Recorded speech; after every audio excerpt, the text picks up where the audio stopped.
Duel Review is brought to you by NexusDigitalComics.com. On today's Duel Review, it's Door to Door. I'm RJ. And I'm Nick. Let's get to it.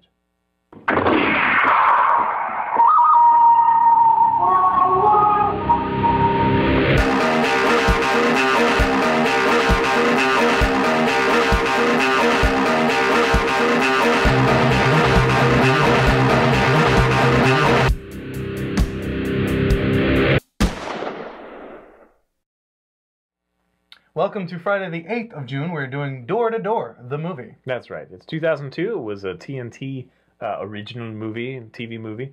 I honestly didn't know that. Yeah, it definitely has higher quality than a TV movie. Yeah, in fact, it was nominated for 12 Emmys, and it won 6 Emmys. Emmys is kind of a hard thing to say, a little bit. Emmys. Emmy. And it won 12 Emmys. It was 12 Emmys and 6 Emmys. It was nominated for 12 Emmys, and it won 6 Emmys. It did really good. People liked it. It is a good movie. It's a really good movie. Yeah. So here it is. It follows Bill Porter, who is a, shall we say, challenged man. What did he have? He had like Parkinson's or something? I don't know. I think it's a little bit more than that. I think polio. He's, since birth, he's a little bit touched in the head, but it's mostly that he's a little deformed and a little slow. Right. Big ears, weird. And it's played by William H. Macy brilliantly. Well, I've never heard of William H. Macy before, but he does a really good job here. He really shines. I think he's got a career. I think he does. Yeah. We still haven't done that one movie. Which one? The one about the museum heist. Oh yeah. Yeah, he's freaking awesome. Yeah. Anyway, so Door to Door, William H. Macy. I don't remember how I found this. I think it might have just been in, remember those Hollywood video things? I think it was in there. In fact, it has this big old sticker that I can't get off. I freaking hate when they do that. Yeah, really. They should make stickers I bought come it off. that looks like a Blockbuster sticker. Possibly. Anyway, so it also has that one chick, which I don't like, which is why I don't remember her name. Kara Sedgwick. I don't really like her that much. But anyway, she does fine in this. Yeah, she's great. So the movie focuses on, this fairly, slow, whatever. He's a gentle soul and whatever. He is looking for a job. So, he has his mom drive him, to interviews and stuff. And he finally is given a shot doing door-to-door salesman. Right, and he really sells himself. Yeah, but to the job. Haha. But it's on the cusp of that kind of not falling out of favor a little bit. Right. We see a large expanse of his career. So we start off when he's, I don't know what he would be, maybe 30, and we end off when he's like 50 or more. Yeah, I think he's older than 50. He has Kara Sedgwick. She comes in because he needs help, or no, his mom, he needs help. He needs help because he can't make the deliveries because his mom is, I guess, has dementia. Right. She's kind of slipping mentally. Basically, he's been brought up by his mom his whole life. And it's very touching that way. I mean, it's really, yeah. Right. And one of the things Dad that is left. very endearing about him, his father left, is the fact that in spite of his, his challenges, thank you. In spite of his challenges, he doesn't want help, and he's not going to take money, as far as Social Security goes. He really, he says, I have a job, I don't need that money, I could take care of myself. He wants to be a man. Yeah, he wants to have a purpose. He can certainly do these things, and so right. he wants to, and he does challenge himself, and he's just such a. It's played so brilliantly by William H. Macy. Great job. I'm kind of a sucker for these movies. Like I love all these movies. I didn't like Radio. Okay. But I like Forrest Gump and whatever. I like all these movies, and but this one stands out to me because it is such a simple story. It's in the 50s. He's a very like. I don't want to say Avon, but what's the name of the company? I don't remember. But it's like they sell soap and they sell all the modern wares, and so he's really talking to housewives mostly. Trying to sell the wares. Wasn't it like an M alliteration? I don't remember. M something M. Yeah. Anyway, so he has this thing where his bosses aren't sure he can do it, and but he brings in great returns because, and we don't know if it's truly because people feel sorry for him, but we definitely see that he earns it. And in fact, anytime he's given charity, he doesn't allow it. He doesn't take charity. He doesn't take money from anyone. But there's really touching moments with his mother, and that's really sad. There's really touching moments with a couple of his clients. People that he sells to. And that's one of the really cool things about this is in spite of the fact that he is a door-to-door salesman, and nowadays we view them as horrible, horrible people. What the hell are you doing knocking on my door? They provided a good service. He is very endearing in the role, and you know, he kind of builds a family with his clients, and that's really cool. You know, he gets involved in their personal lives. He gets involved, you know. But there's also some of those, you know, shady things where he like forces them, like he gets inside that building where he's not supposed to be, you know, and that's where he finds that one gal. Oh, but anyway, you know, it's just kind of those, oh, you shady little. Yeah, you shouldn't have done that, but you were very happy. He worked really hard, and yeah, he got like a lifetime achievement. Just all these little nice touches, but it's really just a character piece about him, and you know, there's like he gets to know these two neighbors that are kind of warring, and there's more going on there. You know, like one passes away, and then they end up doing whatever. It's just a really fun. I can't recommend it highly enough. Yeah. My wife really enjoyed it. I really enjoyed it because I'm not his wife. Very different, and yeah, they both enjoyed it equally. So I would say run out. Yes. And unfortunately, it's not on Netflix. I don't know where you can find it, but you can probably find it pretty cheap.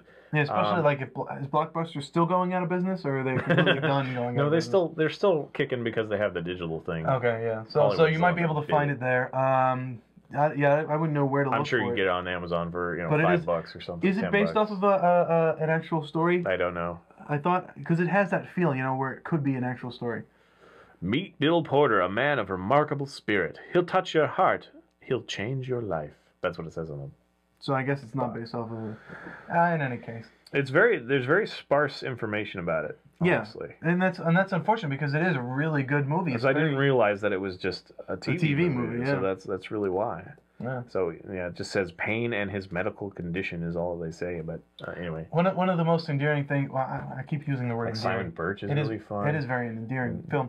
But what I wanted to say was The Mighty is a good movie. Anyway, I'm sorry. One of the things I wanted to bring up is when his mom kind of leaves, he can't do things because one of his hands he can't really use.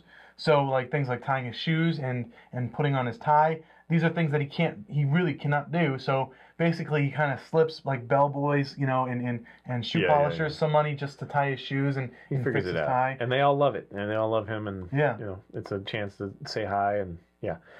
But yeah, he doesn't do anything for free, or he doesn't, you know, expect anything for free or get anybody to do anything for free. In fact, he takes offense to that. I'm pretty sure that if the bellhop who does his tie says, you know, you really don't have to pay me for this, it's my privilege, you know, he would say no, you know, take the money. This is a service, not charity. Yeah, so it's really a powerful story. Yeah. And William H. Macy does it amazingly. You wish more people would do that instead of asking for handouts. You know, it's just really endearing. I mean, not that there's anything wrong with asking for help. That's not what I'm saying at all. Right. But it's just a really, you know, remarkable human spirit. I guess that's what it says it says remarkable spirit right here. It does. So anyway, and again, his portrayal is just so good. He has this really strong speech impediment, but it didn't take me out of it. You know, like a lot of times strong choices can polarize people. Right. I think after the first, 5 minutes, you're all in. Agreed. I love William H. Macy. Yeah. He's great. He's a great actor. The heist movie that he was talking about was called Maiden Heist, and hopefully we'll review that soon. But if you haven't already, check it out. That's a really good movie with William H. Macy too. It's also got Morgan Freeman and Christian Walker. What is his name? Christopher Walken. Christopher Walker. I have no idea. Christopher Walker. Christopher Walken. Christopher Walken. I have no idea why I skipped on that name. So, all right, guys, go check out Door to Door. Yes. Follow us on Facebook, subscribe on YouTube. Tell us what you think. Yeah, check out nextdigitalcomics.com. We can buy our wares at spiderwolf.com. We have T-shirts, prints, short stories, and a card game. His wonderful card game, and we're going to do a Kickstarter project. Check out our new content on the website. nextdigitalcomics.com, and that's it. All right, see you. Oh. Yay!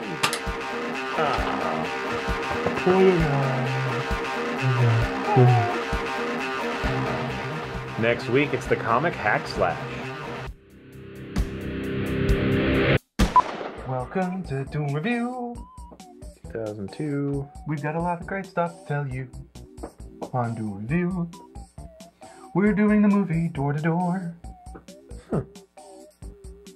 I didn't know it was It won't take long, it won't be a chore. Didn't know it was a TV movie. It was a TV movie, apparently. TNT. Interesting. On TNT. I'm definitely gonna check the volumes after this. Doom Review. That would really suck. Except then at least I get a chance to catch up. We're here to bring you Doom Review. Scrap this Review. Got all yours? Review would. Yeah, I believe so. Ouch. Can it? Yeah. Trying to be all cool and you end up hurting yourself. It is. Nerf hurt. Nerf hurt. That's going on. Nerf herder. Nerf hurt. I'm hurting this nerf. I'm a nerf herder. I'm stupid. Nerf hurt. That's on a shirt. Nerf herder. that might actually sell. Nerf herder? Well, because Nerf herder from Star Wars, obviously. But if you have a Nerf gun or a Nerf ball or something being hurt, you're a Nerf herder. Nerf herder from Star Wars? Nerf herder is Star Wars. Like they're herding Nerfs. What the fuck's a Nerf? It's a little animal. I had no idea. All right. What episode of Star Wars was that? Apparently not. I don't know what it is, but that's what it is. A Nerf herder. Scruffy Nerf herder. So Nerf were like cattle or something. I've never heard that before. Never. You're joking. I have never heard that before. Was that from episode 3 or 4 rather? Like when I think it was Empire Strikes Back. Now I have to watch those movies. Oh, like you haven't watched them before. Well, I have, but it's been a while. Long enough for me to not know what the hell a Nerf herder is. Scruffy Nerf herder. That's what Leia calls Harrison. But Harrison Ford isn't even a herder. That would be Luke's character. He's not a herder. He's a moisture farmer. Dude, you just outed yourself. You're not a nerd anymore. No, I like Star Trek more than I like Star Wars. All right.